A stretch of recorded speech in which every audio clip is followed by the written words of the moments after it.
What's up, guys? Welcome back to another week of Game Week FC. We're reviewing this past week, Game Week 5, and all the scores and stuff, giving you guys our reactions. Once again, I'm Travis. This is my brother Parker. Parker, what's up? Not much, man. How are you? I'm doing all right.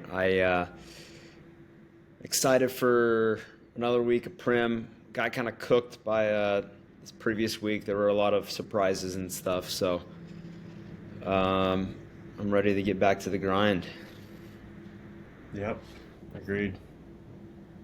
Um, all right, with that being said, let's get straight into our review. First game this past week was Liverpool Everton. Honestly, not too much of a surprise here. Liverpool win comfortably, pretty much. But Everton did get on the Yeah, score sheet. they did. This was exactly the scoreline I predicted, so feather in the cap of me. But yeah, not a ton that we did not expect in this game. Pretty straightforward. Rivalry close, but Liverpool edge it. Yeah, it was quite the hill to climb for Everton, but they they they are better this season than they were last year. They are actually creating chances, and their goal scoring metrics are quite good. So I'm not too worried about them. Liverpool need to work on closing out games still. That's something to keep an eye on. But not too many surprises. Brighton, Tottenham. I believe I picked Tottenham to win. I'm pretty sure you picked Brighton to win in our predictions. Yep. Yep. And we just both got it wrong, right down the middle. Yeah, this was honestly a great game. And what a goal from Ayari. I mean, Yeah, that's potential goal of the week. I think there's another one in here that we'll discuss, but yeah, what a goal, what a game. yeah. I think this game, you know, gave me more confidence in Tottenham than it did Brighton. I mean, Tottenham going down 2-0 and then fighting back for a point. And now they're in, I believe, are they in second or third? Or they're somewhere in the top 4 or 5 now. Yeah, So, they're definitely top five. I don't remember the exact place. yeah, they might be in second place. So yeah, I mean, this just shows Tottenham are, you know, a team to be messed with this year. Even off, like having a Champions League game during the week, they still were able to grind out a result. So yeah, kudos to Tottenham. Well done getting a draw. They probably wanted a win, but you know, Brighton's not an easy place to play. Manchester City couldn't take care of business. So True. moving on to Burnley, Nottingham Forest. Honestly, there were two score predictions that I thought were going to happen. It was either going to be, or maybe three, I'd say. It was either going to be 0-0,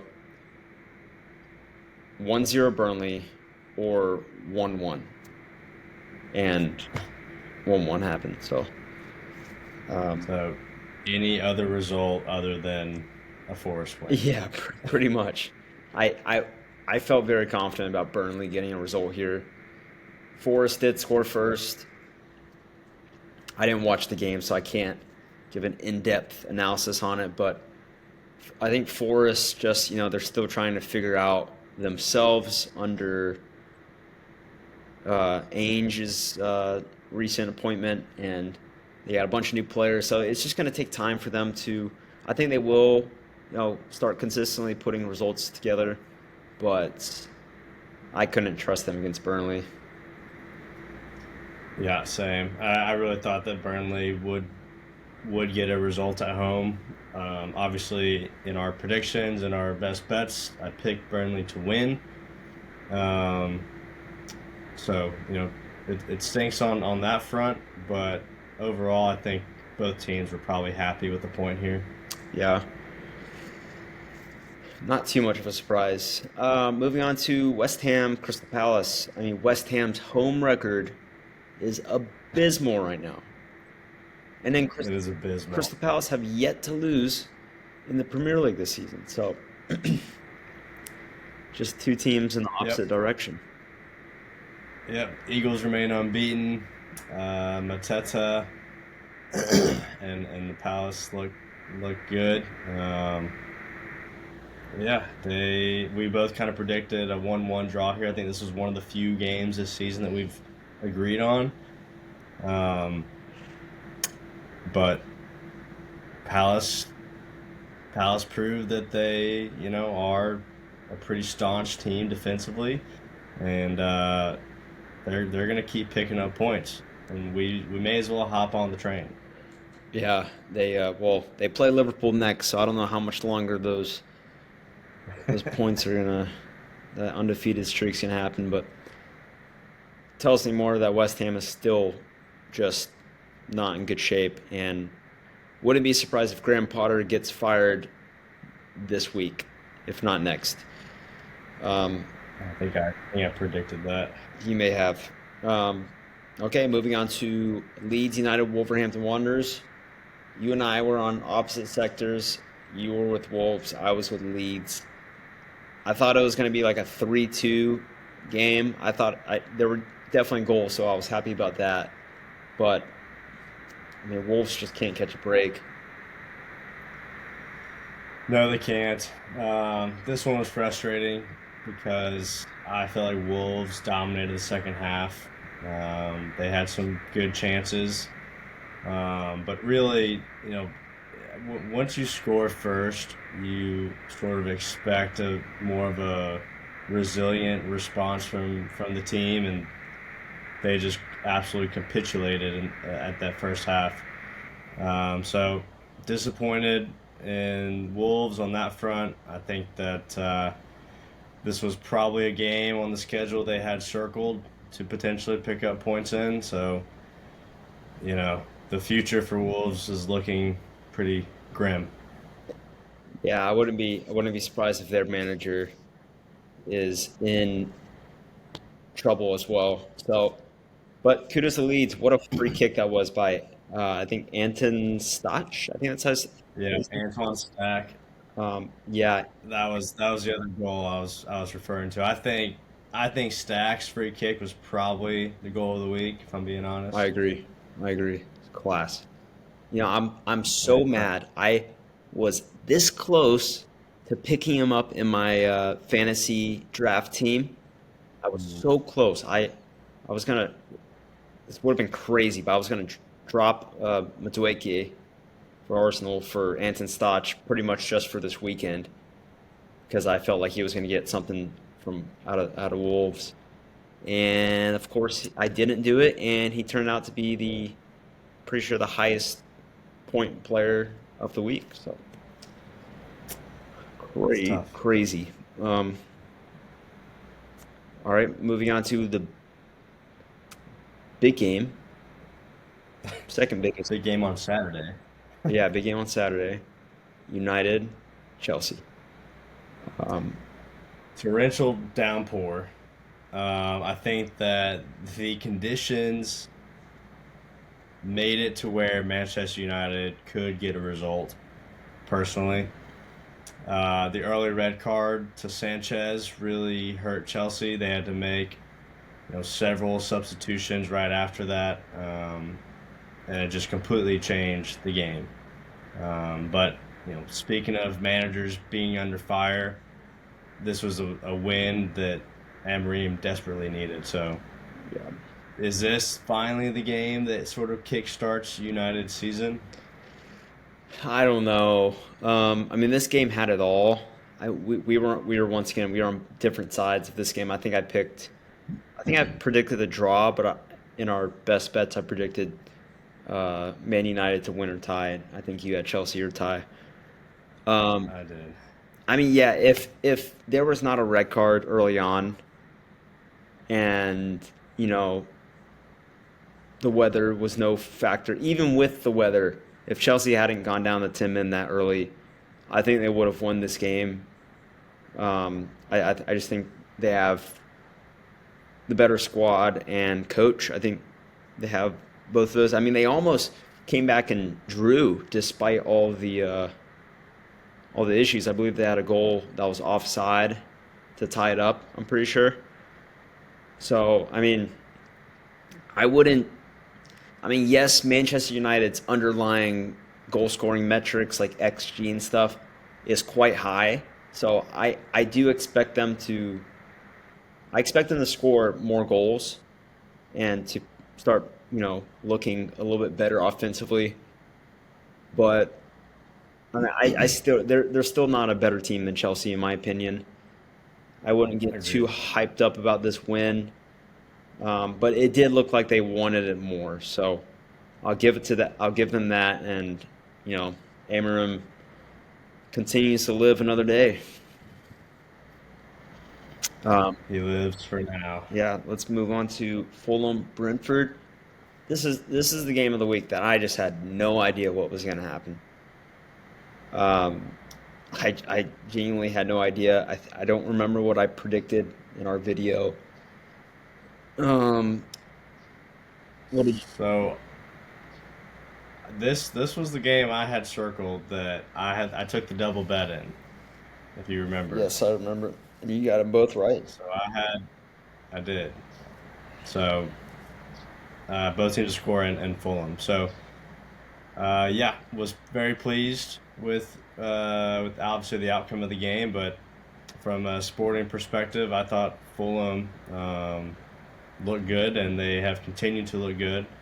And they're beating teams around their level that these type of wins will quickly add up, and I could see them pushing for a sort of lower tier European spot come the end of the season. So I've been really impressed with Fulham. I really like the young kid Joshua King.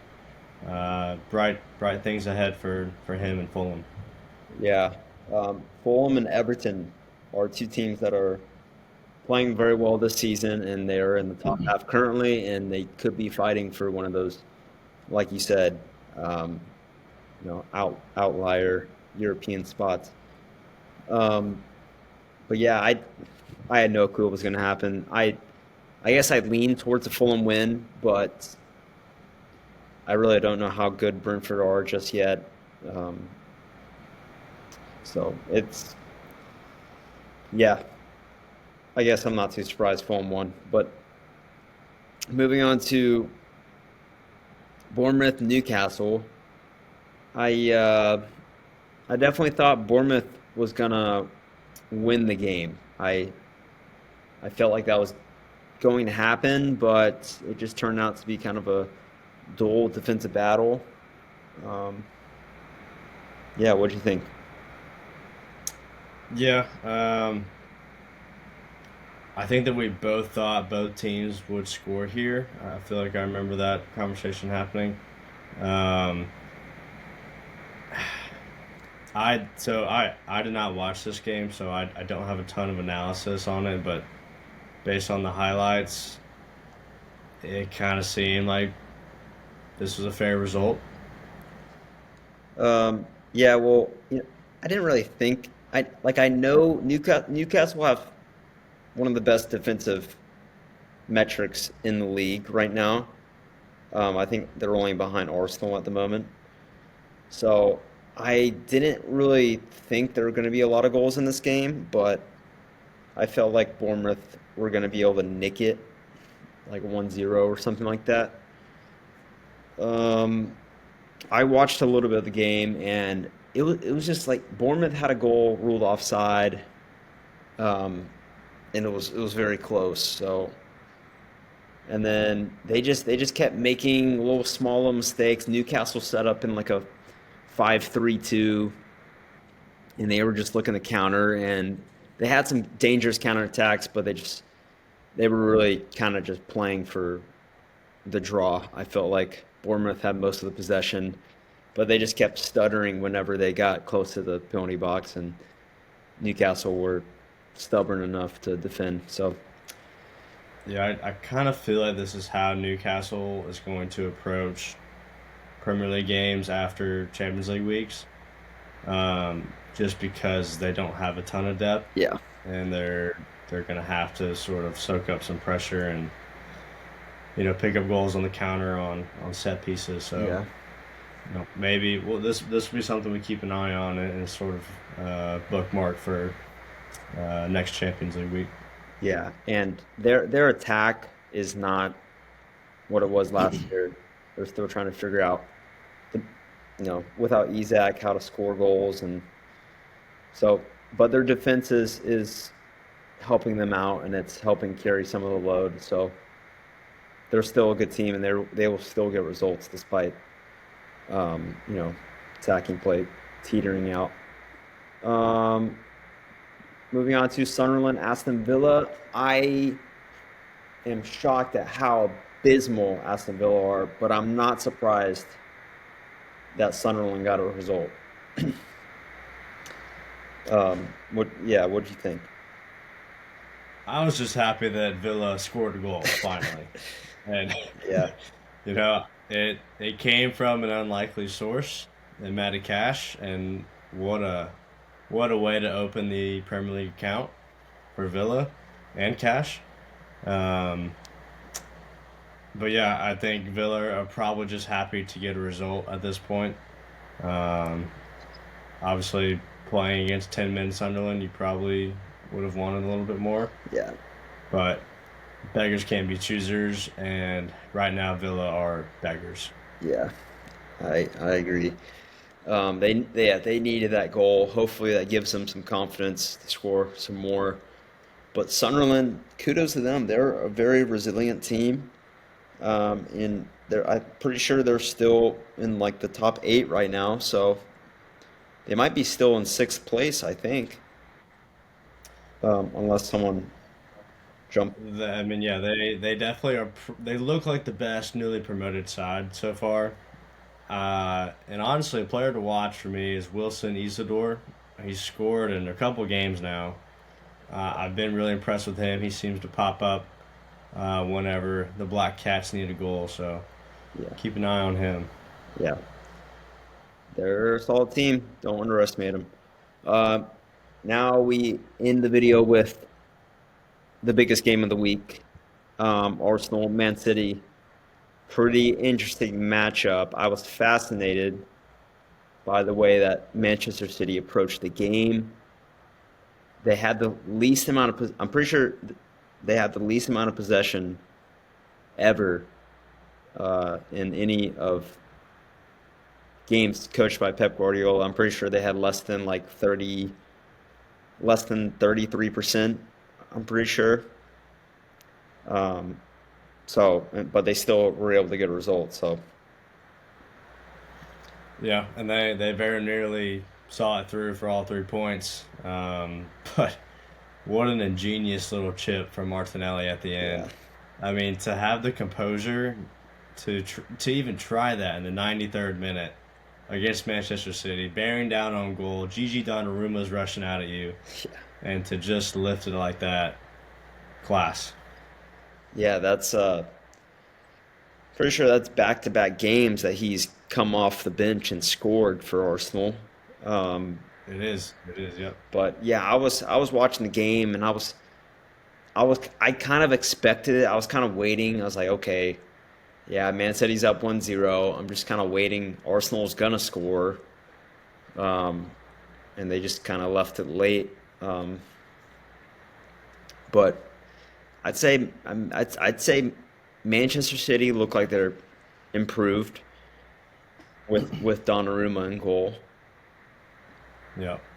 Arsenal, they they didn't create as many chances as I thought they would with the amount of talent they had on the field, but they still found a way. So can't complain. Honestly, the announcer said after the game, this result helps Liverpool the most because now I believe Liverpool have like a 5 point lead on top of the league, so overall team. So I mean, I'm sure Liverpool are pretty happy after this weekend, but Yeah, and I think you got this prediction right on the head, right? Is that what I said? Did I say 1-1?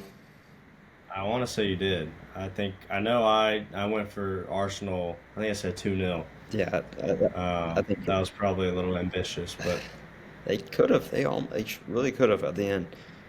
Um, but yeah, I think I did say 1-1, which doesn't surprise me. But Arteta, he kind of has Guardiola's number. He hasn't lost to him in the last 5, 6 games now. So that's something to look at going forward. yeah. But yeah, guys, that's all we got for this video. That was just our little review of Game Week 5. We'll see you guys next video. We're going to talk about our predictions for the next week. And yeah, it was a pleasure doing a video with you guys again. And let us know what you think about this past weekend in the comments below. Subscribe, like, all that jazz. And we will see you guys next time. See you next time. Adios.